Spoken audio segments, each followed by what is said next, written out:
Thank you. I press the button to Osaka. Yes. Well, I cannot really agree more to these two speakers. And let me start with a response to what Kodama-san said. And the first thing is, this is nothing new. And I think this statement is so important because to some extent I do agree. This is nothing new. But it is a shift that is needed to look at artwork or exhibition from the point of, is it new? But instead we should question, is it needed? You know, why you produce so many artworks and exhibitions that are to be destroyed in few months? You know, we kind of consume, producing, well, I don't say garbage, but you know, we're producing a lot, let's say. You know, so the shift of the terms of evaluation maybe from the question of the new to the necessity is the pivotal one. And I do agree that this is one of the main question and affirmation that we should receive from this exhibition. You know? So it's rather than, it's for me the acknowledgement of what is already there, what is already existed, that we kind of seen it before, maybe not exactly the same, of course, you know, but the art professionals have long ignored as something like, you know, art that is not going to be in the modern art exhibition. Yeah? So that's the first remark that I wanted to make. The exhibition, and Ishii-san said about the exhibition, and I do agree that exhibition is also a form of its institution. Well, it's an institutional form of expression. So, I mean, it's just one angle to look at artistic practice, you know, exhibition, or, you know, the artist talk. It's a format that we're kind of used to. We're kind of used to it, but we don't know why, you know. We don't know why we keep doing this. So the Documenta 15 was really a realization of this. You know, again, this is maybe not something new, but acknowledging, you know, so for me it is the shifting the framework of thinking that I think is what I really learned from this Documenta, and looking into, for example, the main venue, which is the Friedrichsmuseum, which I cannot really pronounce correctly until now. We didn't see the exhibition as we kind of knew. It is not the presentation of individual artist practices. It is not about the realization of somebody's idea. It is all that are mixed together, and we see the remaining of their activities, right? Basically, on the ground floor as well as the second floor. So, and the last part, what Ishii-san said, the exhibition does not have to take that conventional form, and it is the site of experimentation. It is a site of experimenting future society, and that is maybe more truthful definition of what exhibition should be, right? We were kind of experimenting what is possible, so inviting 1,500 people, mostly from the global south, to live in the town of Kassel over 3 months. That is in itself a social experiment, right? So I couldn't really resist making a response. But let me now go back to what I kind of prepared. After saying, like, yesterday we had a meeting about what format of the conversation we should make today, and I said I'm not going to use any image or video, but this morning, out of anxiety, I prepared a little bit. So I will share with you too. And can I play a video, actually? It's a very short interview between Singaporean artist Ho Tzu Nien and the curator of HKW in Berlin. His name is Anselm Franke. And he talks about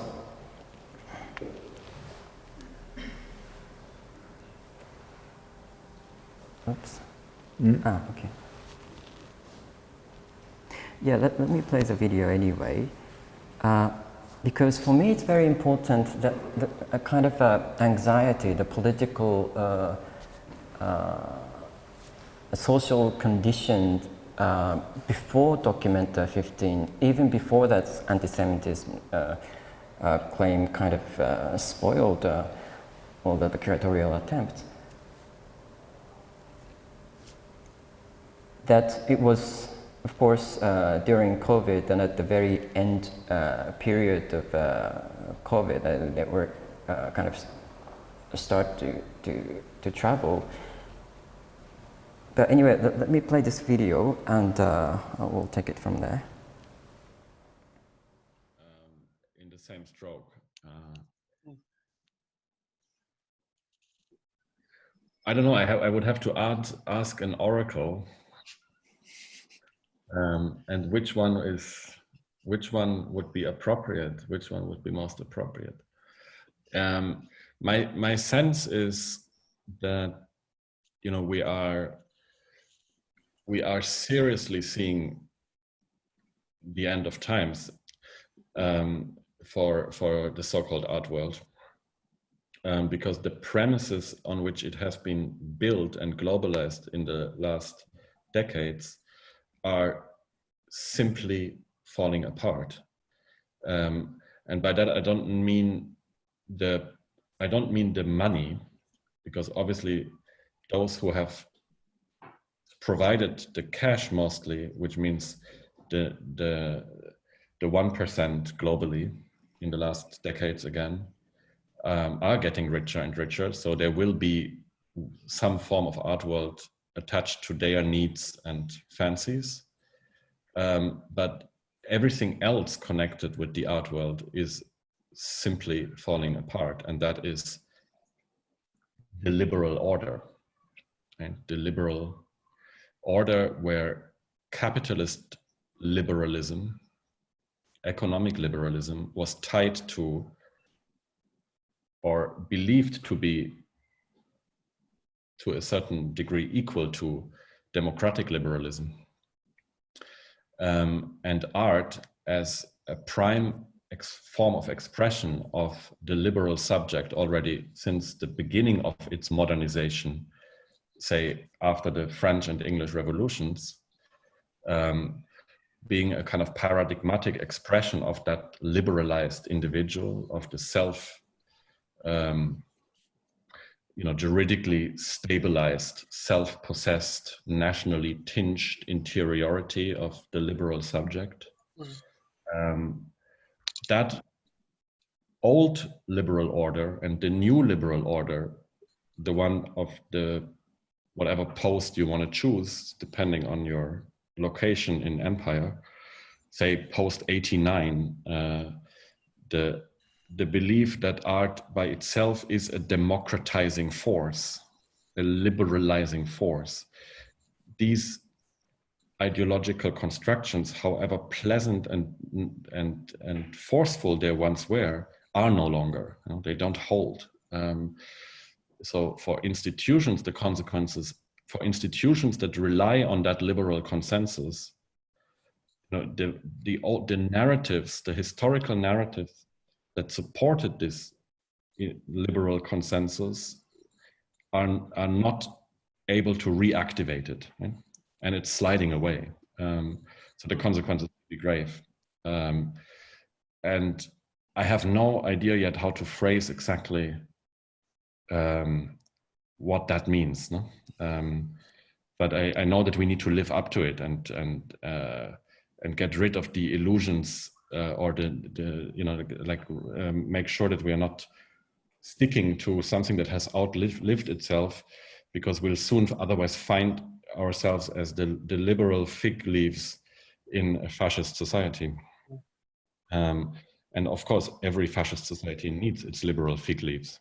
And this is really something that I think concerns everyone active in the field, like artists, curators,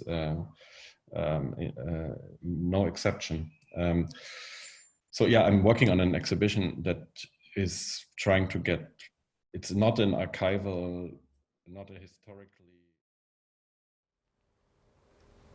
I mean, what he's saying is important to me because it kind of opens the way to how we can kind of start discussing about think about the individual practice and how, why we have to attach or label somebody's name onto an artwork, that then it's kind of circulate the market and it's collected in the museum. So exactly what we're kind of start talking about, and how it has been constructed through this the Enlightenment project and kind of a belief in the liberalizing, the suffering subject. So all that kind of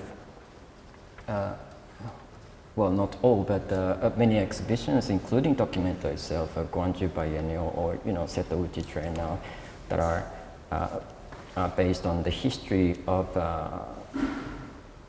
for example, the Gwangju from Gwangju Massacre, for example, or the Documenta from Degenerated Art. So all that model of thinking in believing that the art is a democratizing force might have to be questioned. So I just put 3 points, actually, that these are the things that I kind of want to think about, if possible, today. One is incomplete art history, it says. So in one of the interviews of a good school, there was a conversation, one curator saying that the existing art history, mostly meaning the Western art history, is so incomplete because it consists of narratives of individual artist practices. So before modernization, as Ishii-san said, I mean, we can think about pottery village, for example. You see pottery, and it has a label in the name of a kiln, for example. Or think about the silverware, for example. The silver fork and knives, and on the back it has a hallmark. It tells you when it was made and the quality of silver, but it doesn't mention who, right? So when did that all start? No. So the possession, well, it also relates to the copyright. Let's say, that you can say that this is your work, but also through the art colleges and educational institutions, the teacher often say that, what is your point? What is original to you? What is your idea? But it's maybe the idea is not yours. I mean, we read books and we talk. We can think about, for example, the artist studio. There are many exchanges that are maybe through materials, maybe through dining together, talking each other. But when the moment of an exhibition comes, then one can capture, this is my idea, or then say, oh, because you're a curator, this is your part of meat. Let's say, I make work, and you do this intelligent part, for example. This division of labor that. But I think that the point is that we're not really conscious of, why we're doing this, and I think it's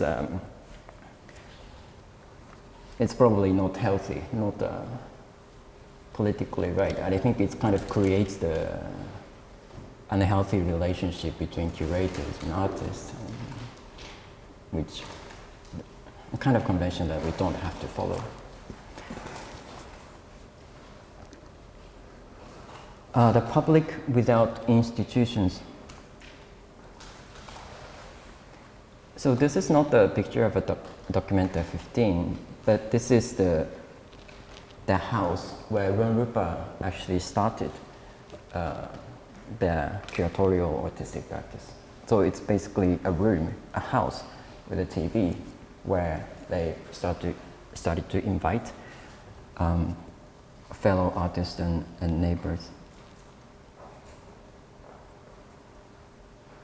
And these are the sketches. So these are sketches of the observation of how people, what people do, where do people look at, the eye movement.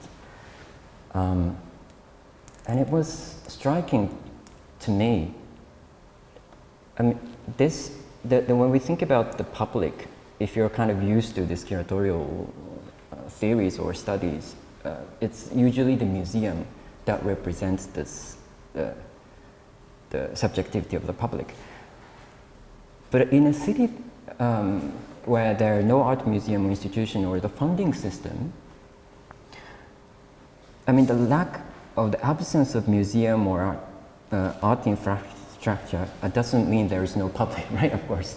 So it's a way we kind of rethink about the definition of the public.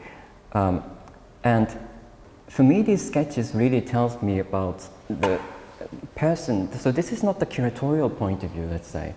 It's more like the point of view of a host or the director of a Goethe-Institut, or the director of Kika Gallery, people who don't possess the discursive property, but who are responsible for the running of an event.